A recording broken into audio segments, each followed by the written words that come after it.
Okay. Hi everybody, hope this works out. I was mentioning this to some fellow hams that I monitor multiple bands at the same time. Oops. Multiple bands at the same time with FT8. So I wanted well, I'd like to see how that works. So I thought a short little video which would show that. So the setup, there's 3 monitors here. You can see 2.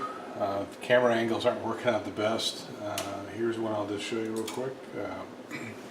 I have 2 instances of WSJT running here. They're tied to 2 receivers on the Flex, which are running simultaneously. I'm currently on the tri-bander, which is 10, 15, and 20. I'm looking at 10 and 15 right now. 10's a little quiet, but you never know when it wakes up. So antenna right now is pointed. Move this out of the way. Pointed 130 degrees, so it's pointed towards South America. And I've been working Brazilian and Argentinian stations and a little bit of U.S. in the southeast U.S. And I better turn the power back down a little bit here. And I've just been going between the 2. So it's pretty straightforward. You just pretty much just focus on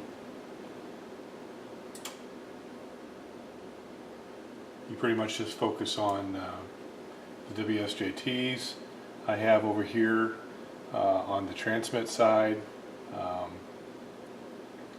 I'm sorry, I have the waterfalls, and only thing I really pay attention to on the waterfalls is where my transmitter's at. I really don't care where my receiver's at. It'll go wherever it needs to. I just moved my transmitter back down into I don't know, about 700 hertz or something like that. And someone's right there, so I'm going to go find a different spot and move up a little bit. I don't know if you can see the waterfall detail, but I typically run, here's a guy in California, I can swing around and run him. Let me just try him, let me see if I can work him off the side of the beam. So all I do is hit which one I want to transmit on, and the way the Flex is set up, it'll follow whichever one of these goes to transmit. On the band, it'll go to the appropriate slice, and the transmit flag will go from slice 1 to slice, not slice 1 to slice, pan adapter 1 to pan adapter 2, and he's answered somebody else, so I'll halt that. So that works out pretty well. I've had to put a little bit of delay in to allow, when it does a band switch, to allow the relays in the amplifier to switch to the new band before it transmits. So here's a guy that I was calling answering me, so I'm just going to go answer him with the Roger 73, and there's another one in the log. That's pretty much it. Works pretty well. I could probably do 3 at once if I wanted to. It'd be nice with a bigger monitor, but I'm kind of physically constrained on spanning stuff. I guess I could put another instance here or whatever. You can't see on the left-hand monitor, leftmost monitor, but I have a log running over there, and I'm looking at the spotting network. I'm just going to engage transmit here, CQs on 15 meters, and it'll still receive. I'll still receive both 10 and 15 on the receive cycle, but of course I won't be receiving anything when I'm transmitting on either band. Let's see here. Yep, we just had a guy in North Carolina respond back. We'll work him. Anyway, for the most part, it's pretty straightforward. Let me bring up the DACs. You can see the DACs if you like. So here's the streaming audios coming out of the 2 receive streams. The transmit automatically. Oops. He is RR73. I'm RR73ing him.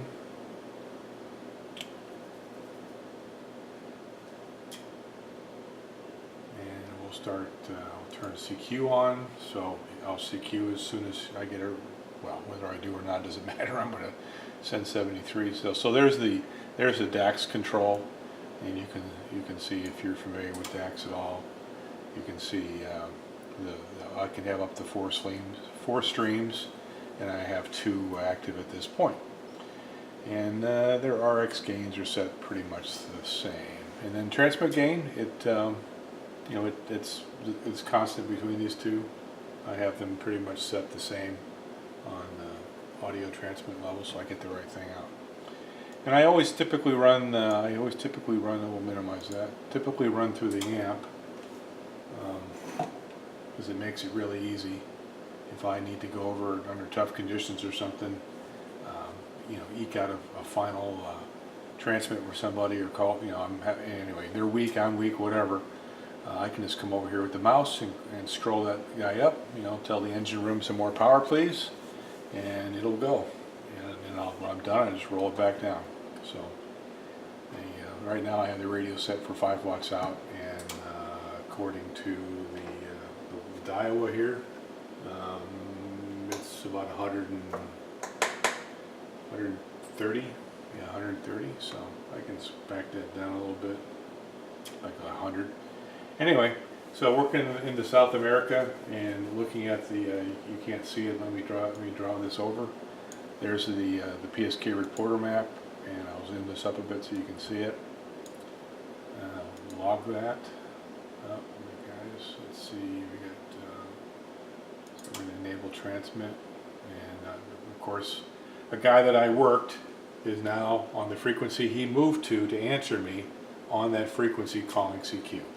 So, that's one of the joys of this mode, is a lot of people don't know where their transmitter goes. It just flops around to them. It's just magic. I'm just going to answer whoever I call and call whoever I answer and blah, blah, blah. Anyway, you can see that I'm either -1 to -18 down into South America. So the power levels appropriate. There's 18, 19 dB, 13, 12. So not huge signals. In North America, if I look what I'm seeing, they're 8 dB plus 14 dB in Florida. So, it's appropriate power level. I could back it down, but I bet you I would lose South America on, yeah, he's just CQing away. Oh, there's somebody. So, target of opportunity. Let's get rid of this and move it back back to another monitor. It's out of the way. Yeah, so I think at our station, that 4 station discovered that his transmitter had moved down to my CQ frequency, and he's gone someplace else. Let's see, and it looks like the station in Brazil, it did not transmit that last cycle, so we'll turn transmit off, and we'll just go back to listening and see what we find. Make all of it. Anyway, it's pretty simple to do on Flex. It takes care of everything for you. I do have, there's 2 antenna outlets on the Flex, so you could actually do this with across 2 bands at once. There's only 1 SCU, so it has to be a single feed line. Oh, there's somebody. Let's see who he is. Let's see, we have a call from Belize. 166 degrees, he's in Logbook of the World, and he's wanted grid, so goodness. Anyway, so with a 6700 that has 2, 6700 or the new 6600 with 2 SCUs, you can actually be across 2 antennas. With this one, you can't. You can have multiple bands, but they have to be across 1 antenna, I believe, if I remember correctly. Anyway, I'm not wired up to do that. I couldn't. I want to be able to put my wire antennas and my tri-bander into the radio simultaneously. The way it's wired, it goes through a single switch, because everything goes up and out the amplifier. So anyway, that's it. Hope this worked out. I'll get this posted. Oh, one last before I leave. So I'm running 5K receivers. So my receivers are 5 kilohertz wide.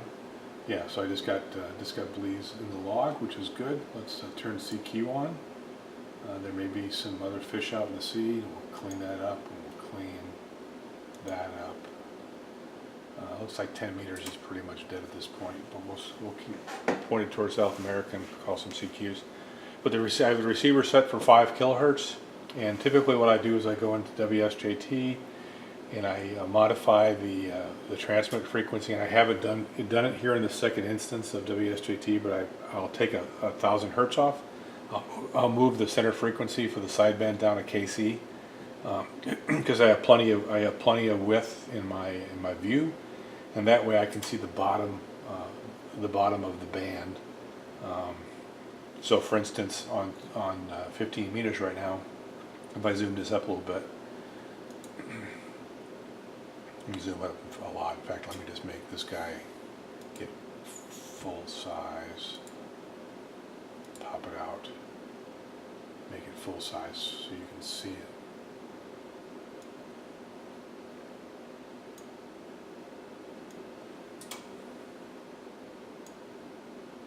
Okay, so get rid of that.